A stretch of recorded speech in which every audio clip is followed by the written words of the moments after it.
নমস্কার বন্ধুরা, জয়শ্রীর সাধারণ রান্নাঘরে আপনাদের সবাইকে স্বাগত। একঘেয়ে চিকেন খেতে খেতে আমরা যখন বোর হয়ে যাই, অন্যরকম চিকেন ট্রাই করি, কি বলো? এটা বানানো যেমন সহজ, খেতেও ঠিক সুস্বাদু। দেখে নিন আজকের আমার সহজ পদ্ধতিতে রেসিপি চিকেন মহারানি। বানানোর জন্য এখানে আমি 500 গ্রাম চিকেন নিয়েছি। চিকেনের সাথে 1 চামচ আদা বাটা, 1 চামচ রসুন বাটা, এর সাথে 1 কাপ মতো টক দই এবং অর্ধেক পাতিলেবুর রস চিপে দিয়ে দিলাম। এবার যত ভালো ম্যারিনেটটা হবে তত চিকেনটা খেতে অনেক সুস্বাদু হবে।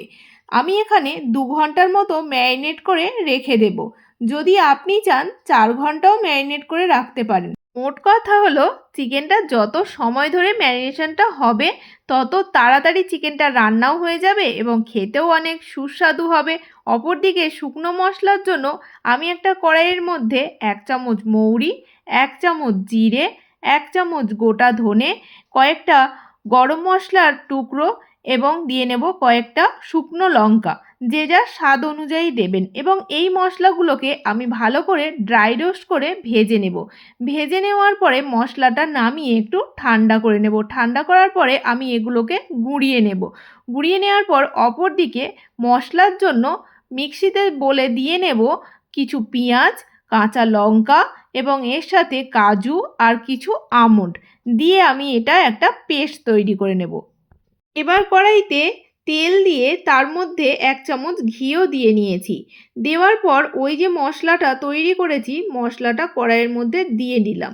দিয়ে দেওয়ার পর মশলাটা খুব ভালো করে কষিয়ে নিতে হবে।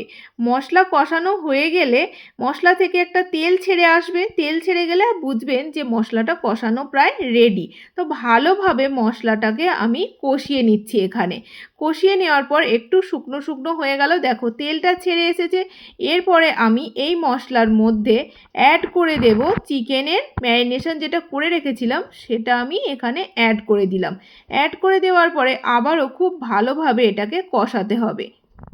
চিকেনটাকে খুব ভালো মতো করে একটু হাতে সময় নিয়ে 10 মিনিট তোমরা ভালো করে মিডিয়াম টু লো ফ্লেমে খুব সুন্দর করে কষিয়ে নেবে।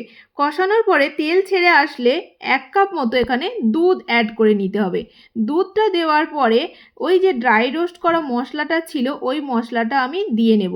মশলাটা দেওয়ার পরে আমি এখানে দিয়ে নিয়েছি 1 মুঠো মতো পুদিনা পাতা। পুদিনা পাতা দেওয়ার ফলে আলাদাই একটা ফ্লেভার এসেছিল। আমার কাছে ধনিয়া পাতা এখানে ছিল না এই মুহূর্তে, সেজন্য আমি পুদিনা পাতা দিয়ে নিয়েছি। আর খেতেও কিন্তু দারুণ হয়েছিল। তোমরা চাইলে এর মধ্যে একটু কাসুরি মেথিও অ্যাড করে নিতে পারো। অ্যাড করে নেওয়ার পরে এরকম একটু থিকনেস আসবে। অবশ্যই তোমাদের একটা ইনফরমেশান দিয়ে রাখি, তোমরা কিন্তু এটাকে গরম গরম খাবে।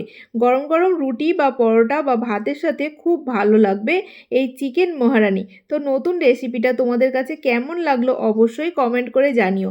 আমার পুরো চিকেন মহারানিটা রেডি হয়ে গেছে, একেবারে মহারানির মতো দেখতে। দেখো একদম আমি এখানে সার্ভ করে নিয়েছি।